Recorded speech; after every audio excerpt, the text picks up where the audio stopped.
అంటే నీకు నిజంగా నీ దగ్గర యాక్టింగ్ స్కిల్స్ ఉన్నాయి. నాకు ఏడనిపించింది అంటే ఆ హాస్పిటల్‌లో ఒకటి చేసిర్రు. అవునవును. మెడికల్ షాప్‌ది. అంటే నువ్వు అడిగింది నిజంగా నిజమే అంటే ఇది అందరికి తెలవాలి. నిజంగా ఆ క్వెషన్ అడగాలి జనాలు. అవునవును. ఎందుకంటే హాస్పిటల్స్ ఉన్నప్పుడు మెడికల్ షాప్స్ ప్రైవేట్ మెడికల్ స్టోర్‌లో ఎందుకుండాలి? ఫ్రీగా ఎందుకుండవు అనేది కావాలి. ఎందుకంటే హాస్పిటల్‌లో ఫ్రీగా చూసుకున్నా ఇప్పుడు డాక్టర్ చూస్తే ఇంత నాకు తెలిసి రూ. 50, రూ. 100 తీసుకుంటాడు. మెడికల్ షాప్ ఆ డాక్టర్ ఉంటుంది కాబట్టి 300, 500 అవుతుంది కాబట్టి ఆడవాళ్ళకి బిజినెస్ రన్ అవుతుంది. ఇప్పుడు గవర్నమెంట్ హాస్పిటల్స్ కూడా అంతే. ఇప్పుడు మనం వెళ్ళినప్పుడు చూపించుకున్న తర్వాత బయట కొనాలంటే చాలా కష్టం కదా. అంతేనా వాళ్ళు ప్రతిదీ ఏం చేస్తారంటే డాక్టర్స్ వాళ్ళ కాడికి ఏదో చేస్తారు, బికాస్ ఇది లేదు కూడా పోయి తెచ్చుకపోయినా అడవి అంటారు. అది ఇంకోటి వాళ్ళు వీళ్ళ నుంచి వాళ్ళు బతకడం ఏంది, వాళ్ళు మనల్ని చంపడం ఏంది అన్నట్టు అయిపోయింది ఇప్పుడు సంసారం.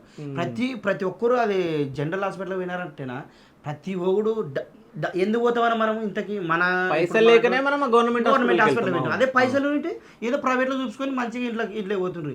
అది ఇంకోటి వాళ్ళు నెల రోజులు కాకపోతే 2 నెలలు పెట్టుకుంటే కూడా ఆడబడింటారు. అంత బువ్వ నీళ్ళు ఏదో పూట తినక కానీ ఏదో ట్రీట్మెంట్ మంచిగా చేసుకుందాము దగ్గర ఉండి ఆడుకోని అంటారు. వాళ్ళు అడిగితే కూడా ఆ రెస్పాన్సిబిలిటీ ఉండదనా.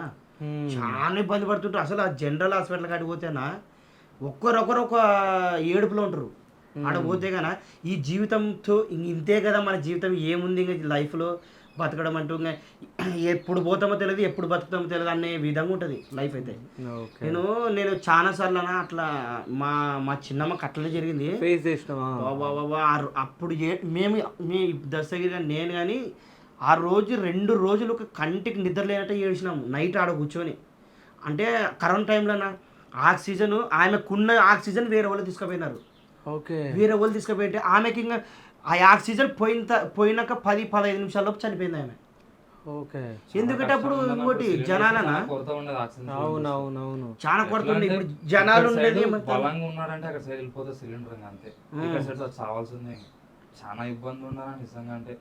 అంటే ఏ కళ్ళెదురుంటే ఏం చేయలేకపోయినా మన ఒక బాధ చూడాలి నిజంగా. అంటే ఆమె మా అమ్మ వీళ్ళవ్వ ఇద్దరు ఉన్నారు ఆమె దగ్గర పట్టుకొని ఇట్లా ఆమె అట్లే అటు ఆక్సిజన్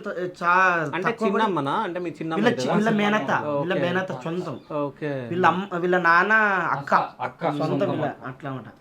ఆమె మా చిన్నమ్మ అవుతుంది. ఆమెకైతే మేము బయట సిలిండర్ కొరకు అని బయటకి అంతా వెతుకులాడుతున్నాము. ఆమె మేము వెతుకులాడి ఆడికి పోయేలోపు చనిపోయింది.